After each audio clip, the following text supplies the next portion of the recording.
Visakhapatnam railway స్టేషన్లో ఘోర అగ్ని ప్రమాదం సంభవించింది. కోర్బా నుండి విశాఖపట్నం వచ్చి విశాఖపట్నం నుండి ఆదివారం మధ్యాహ్నం తిరుమల వెళ్లాల్సిన రైలు 4వ నెంబర్ ప్లాట్ఫామ్ వద్ద అగ్ని ప్రమాదానికి గురైంది. ఈ ప్రమాదంలో ఏసీ బోగీలో M1, B7, B6 బోగీలు మంటలకు ఆహుతి అయ్యే సమయంలో సంఘటనా స్థలానికి చేరుకున్న రైల్వే అగ్నిమాపక సిబ్బంది అతి కష్టం మీద మంటలను అదుపు చేసే ప్రయత్నం చేస్తున్నారు.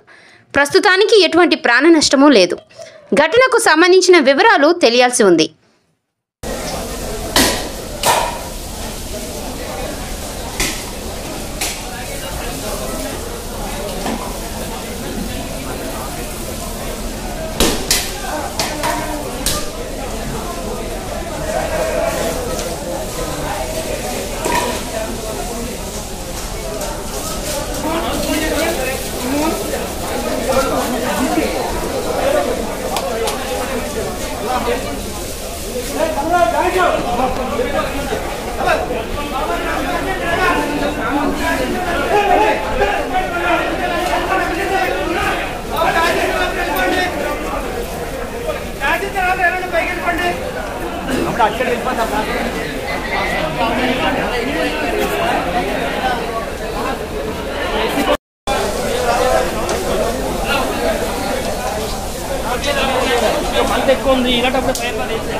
ఆటో